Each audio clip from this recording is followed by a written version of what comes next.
Welcome to Tillis Tell Stories for Saturday night. As you can see, we're recording in a nice location by the ocean, thanks to my wife. And if there's a rumbling sound in the background, so that's the sound of the Mediterranean Ocean beating waves on the Israeli beach.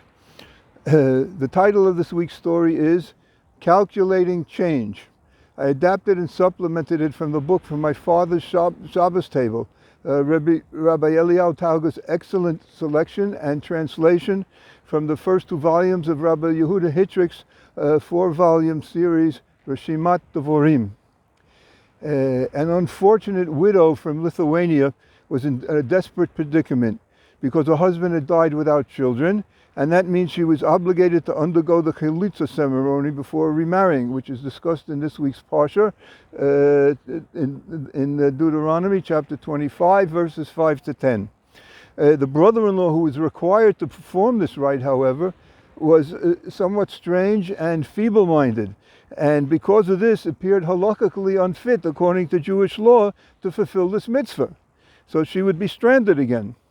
The woman consulted many rabbis, yet despite their extensive study of the matter, they could not find a solution that would allow her to remarry.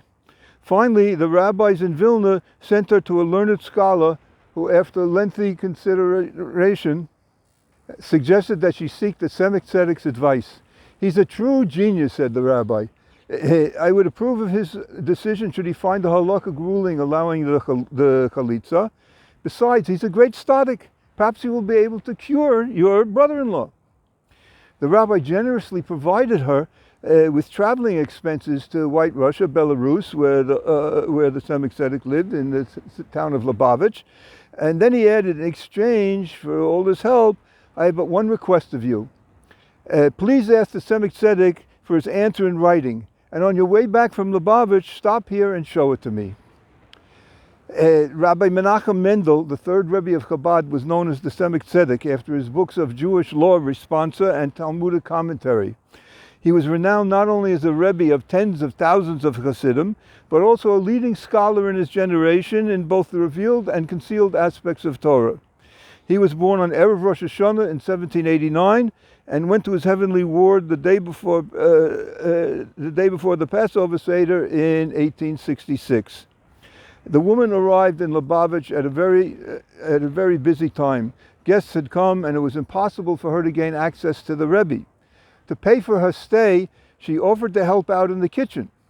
The kind-hearted Rebbetzin Chaya Mushka, the Tzemach Tzedek's wife, accepted the offer and saw to her welfare. Days went by, though, with the poor widow still waiting for an opportunity to see the Rebbe. The Rebbetzin herself decided to act. She approached her husband and told him of the woman's desperate situation. The Tzemach Tzedek immediately addressed himself to the problem and said, "Send for the brother-in-law." When the mentally challenged man arrived, instead of knocking on the Rebbe's door and waiting to be invited in, he simply jumped in through the window. The Tzemach Tzedek was unfazed. He calmly asked him, "Will you follow my instruction?"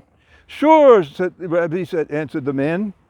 "Look here, I'm giving you 10 kopecks. Go to the store and purchase a pen for 1 kopeck and another for a sheet of paper.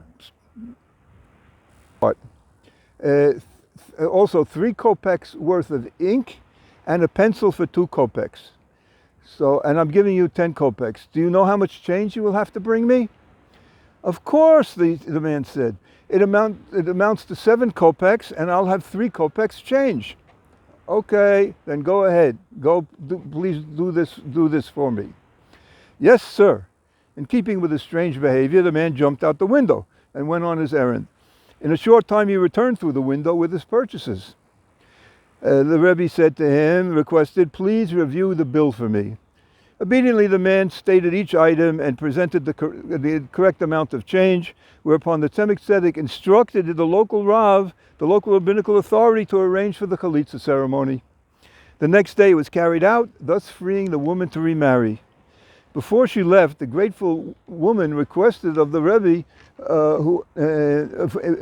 on behalf of the rabbi that had recommended her to him, to write down his reasoning.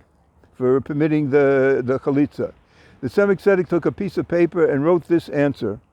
The Jerusalem Talmud, which is an earlier version than the Babylonian Talmud and rarely studied except by advanced scholars, the Jerusalem Talmud explicitly states that a feeble-minded person who is capable of making a purchase and calculating change is not disqualified because of his disability.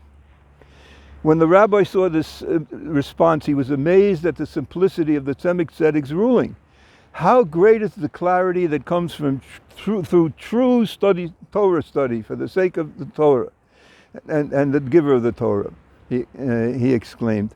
All the rabbis that you consulted surely knew of this ruling in the Talmud Yerushalmi, yet no one else recalled it in their attempts to find a solution for the difficulty.